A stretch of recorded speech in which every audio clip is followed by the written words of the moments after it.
You're listening to School Counseling Simplified, a podcast with easy-to-implement strategies for busy school counselors. Here's your host, Rachel Davis from Bright Futures Counseling. Calling all new school counselors. If you're an intern, just graduated, or recently hired, this is for you. I have a free training series for you called New School Counselor Bootcamp. And this 5-part training will be covering how to make the most of your internship, rocking the interview process, how to prepare your office, setting up for a successful and stress-free school year, and your first 30, 60, and 90-day to-do list. So go to stressfreeschoolcounseling.com/bootcamp to sign up. Hey there, thanks for listening to another episode of School Counseling Simplified. So all month we've been talking about the interview process. We went through some questions in a mock interview. We talked about resume must-haves, and I shared a little bit about my own interview experience as a school counselor. So I hope that you found these episodes super helpful if you're in the interview process right now, or at least super entertaining if you are already in your counseling position. So to wrap up this series, I want to talk to you today about how you can strategically select internship experiences to build your portfolio. So for those of you who are in your internship right now, you may be feeling like you have so much on your plate and you're overwhelmed, or maybe if you were like me, you may be thinking like, what am I supposed to be doing right now? A lot of times in those internship placements, the counselor you're shadowing or working for, is probably like we all are and has so much going on that maybe they're not able to provide you with every single experience that you want. And that's when you need to assume the responsibility and go after it yourself. So I have 4 tips for you today. Tip 1, cover the 3 tiers. So we always talk about the 3 tiers of school counseling. So we have those class lessons, the small groups, and then the individual sessions. I encourage you in your internship experience to try to get direct experience doing all 3 of these, because in your counseling job, you're going to be doing all 3 of these. So the more practice you have, the better. You can later communicate that practice during an interview. So class lessons, you can go in with a co-intern, I've done this before, or with the counselor. So, shadow a few at first and then find out what they're doing and ask, hey, can I do a lesson on my own? Or could I present half of the lesson with you? Or ask how you can help. Chances are the counselor you're working for really wants the relief and would love for you to take some lessons off their plate. So you can get in there in front of students. It's going to be scary at first, but this is a great practice for you to learn those classroom management skills, public speaking skills, and lesson planning skills. Now, when it comes to small groups, I super encourage you to lead your own. This was one of my first internship experiences, and I absolutely loved it and learned so much. I kind of felt like I was thrown to the wolves, but like I said, learned so much, and it was really fun.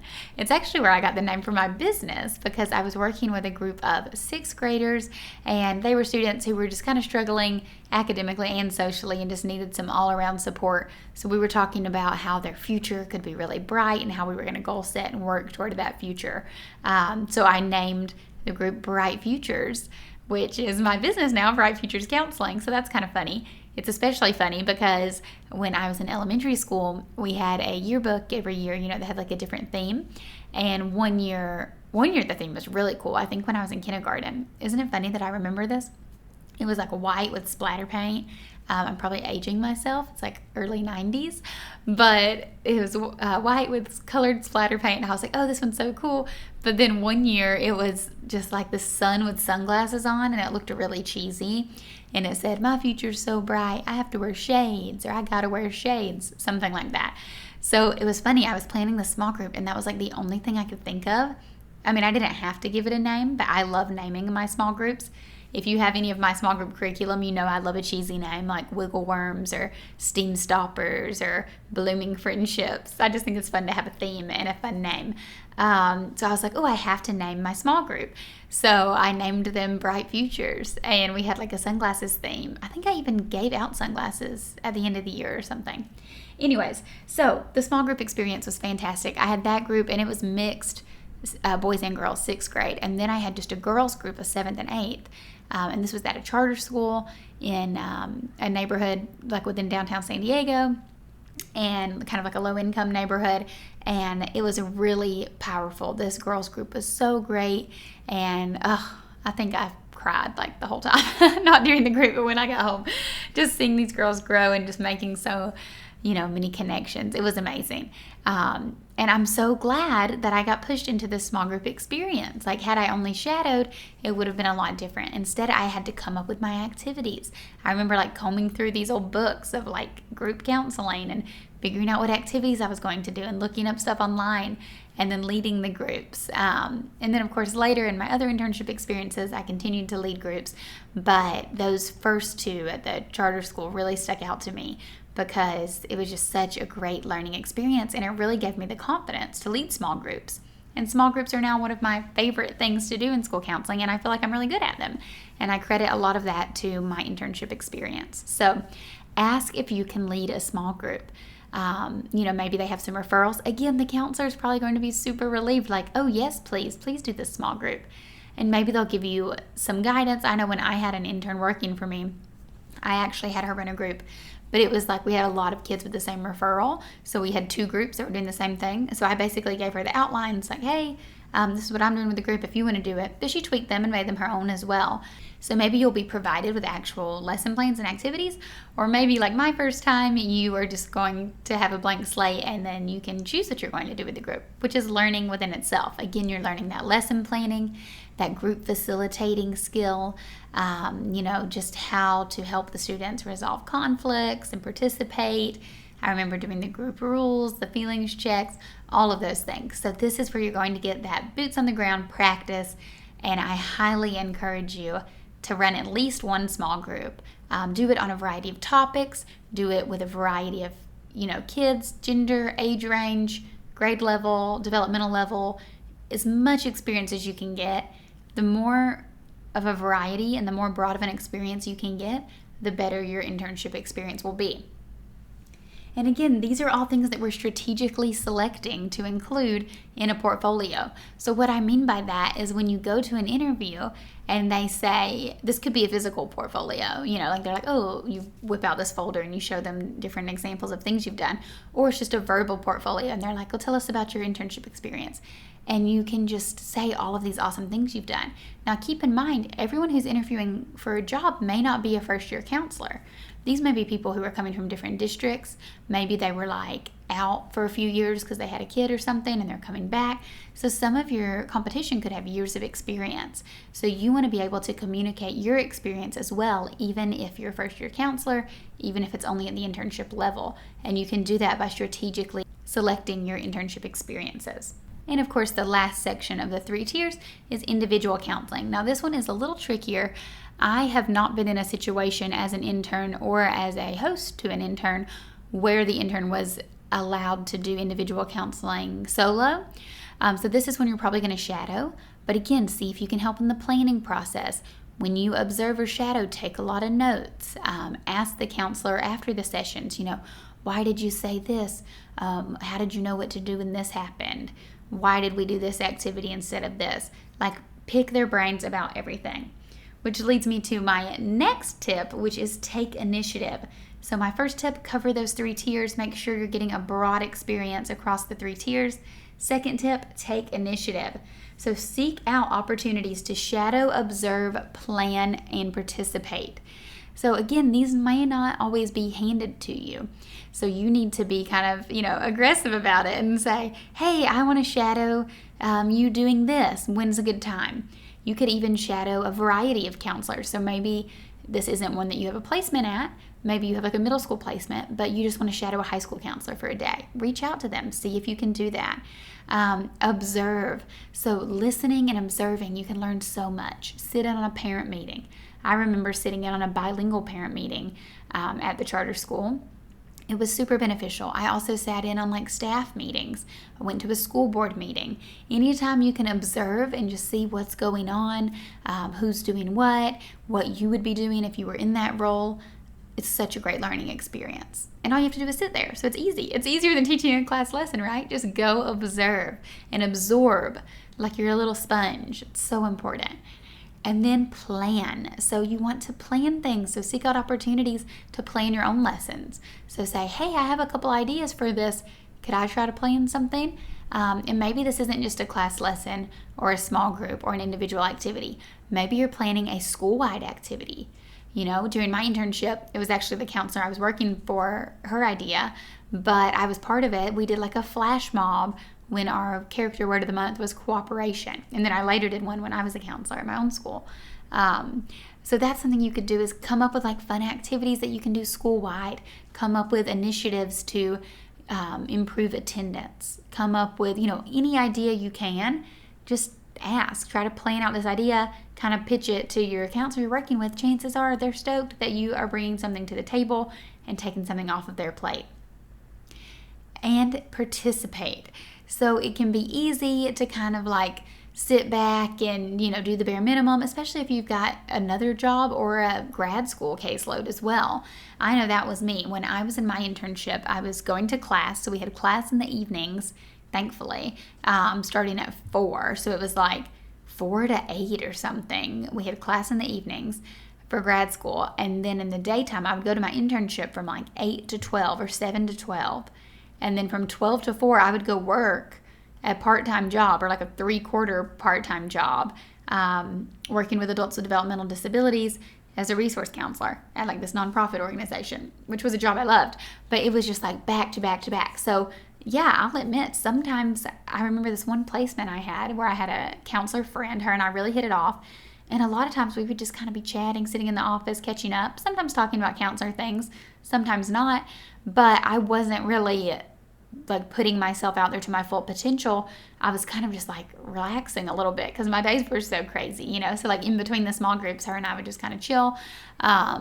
Or sometimes, I may be like thinking about something I had to do for work or something I had to do for class. So I know it gets busy and it's crazy, but just really try to participate as much as possible. My third tip for you is to be obnoxious. So kind of like I was saying earlier, be a little aggressive, be obnoxious. Remember, you don't get what you don't ask for. So ask for these opportunities. Be bold. Put yourself out there, even if it's not your personality type. This will really benefit you, and you will see the rewards of this later on. Volunteer. Say, ooh, hey, can I do that? Even if you don't know how to do it. That's like the best piece of advice I could give to you, is to start before you're ready. Because you're not going to be ready. Even once you get a job and you're a first-year counselor, you're not going to be ready. There's always a way that you could be more prepared, but that doesn't mean that's the reason you shouldn't start or volunteer or do something. So ask for those opportunities, say, hey, I want to try that. Oh, I'd love to do that. I'll sign up for that. I'll be on that committee. I'll talk to that parent. Can I help with this organization? Can I do this phone call? Whatever. Even if it makes you uncomfortable, especially if it makes you uncomfortable, because as cheesy as it is, a comfort zone's a beautiful place, but nothing ever grows there, right? So if you want to grow, you need to get out of your comfort zone, be obnoxious, and ask for what you want, because you don't get what you don't ask for. And a lot of the times that's because it's not that the counselor you're working for doesn't want to give you an amazing internship experience. It's just that they have a lot going on. Believe me, I've had interns, and I wish I would have given them more, but I just felt stretched too thin at the time. So I feel like I couldn't really provide them with like an all-star internship opportunity every second of every day. They were kind of an afterthought, to be honest. But if they're asking, I had 2 interns, and they were very different. One, I feel like didn't get as much out of her internship because she wasn't really volunteering anything. She was kind of waiting for me to ask her to do something. And honestly, a lot of times it was easier for me to do something myself than to explain it to her and ask her to do it. I do struggle with delegating at times. So maybe I'm not the best internship supervisor to have.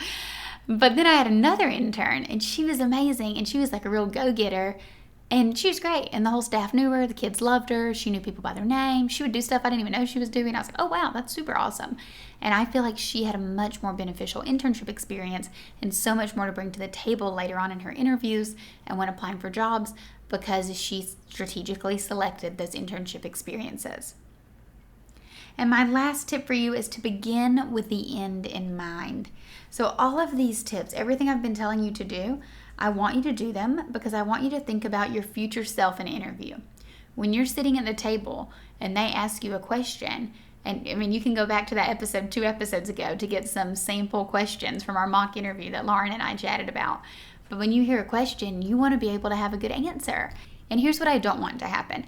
I don't want you to say, oh man, I never got to do that in my internship. I don't really have a good way to answer this question. Instead, I want you to be able to have a bank of answers to choose from because you did that in your internship, and you did that because you strategically sought after those experiences and chose those things to build your portfolio. So when you're building your resume, when you're in an interview, I want you to think about yourself and those future experiences. How can I write this on my resume? What do I want my resume to look like? We talked about resumes a lot in the last episode with Carol. Go back and listen to that one if you didn't get a chance to, about how to build a perfect resume. But when you're thinking about what you want to put on your resume, no matter how pretty and awesome it is, you need the experience on there, right? So think about, what do I want my resume to say? And then go after those experiences. Or think about, what do I want to be able to say in an interview when they ask me, what I've been working on? You'll have so many experiences to choose from that you can refer to and share examples of how they were successful or not successful, but you learned. Either way, all of that is going to go so far in an interview. So begin with the end in mind. Think of your future self and how they will be filling out their resume or answering those internship questions, and what do you want to be able to say. It's actually like such a cool situation to be in an internship, because you can just think like, ooh, I really wish that I knew more about small groups, and then say, hey, can I help with a small group? There you go. Now you're going to know more about small groups. It's literally like a choose your own adventure kind of thing. So I hope you found those 4 tips helpful. Again, that's cover the 3 tiers, so I encourage you to get experiences in the class lesson, small group, and individual level. Second, take initiative. So seek out those opportunities to shadow, observe, plan, and participate. Third tip, be obnoxious. You don't get what you don't ask for. And finally, begin with the end in mind. So think about your future self in an interview and when building your resume. Now, if you're not assigned your dream placement, and you may be thinking, oh my gosh, I hate my placement, the counselor I'm with is the worst, it's just like, it's not working out, but you can't really do anything about it, don't let that stop you. You can always, shadow other counselors, interview counselors on phone calls, or ask to interview them via email. There's ways that you can get the experiences that you want, even if they're not in your assigned placement. Or talk to your supervisor at grad school, whoever's in charge of your placements, and talk about maybe if you can switch placements or how you can improve your current placement. Again, you take some ownership and responsibility so you can make the most out of this experience. And if you're thinking, oh, it's too late, I already did my internship and now I'm applying for jobs, but I don't have another internship. Again, these same strategies still apply. Ask to shadow, ask to interview, learn as much as you can, online. I know ASCA has so many professional development trainings and things that you can do as well. Expand your knowledge and your experience as much as possible so you can feel totally prepared and confident in that interview process. Okay, guys, I hope you found this episode super helpful and this whole series super helpful. It's been so fun to talk about. Reminder, I've got my free school counseling bootcamp for you guys. So go to stressfreeschoolcounseling.com/bootcamp, and we'll link to it in the show notes as well. That's where you can sign up to learn all about how to rock the internship, interview process, all the way to your first 30, 60, and 90 days as a school counselor. Okay, guys, I hope you have an awesome day, and I'll talk to you next week.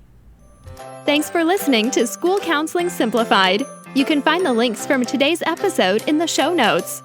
If you'd like to connect with Rachel, she's on Instagram and Teachers Pay Teachers at Bright Futures Counseling. Be sure to subscribe to the podcast so you don't miss any episodes of School Counseling Simplified. Talk to you next week.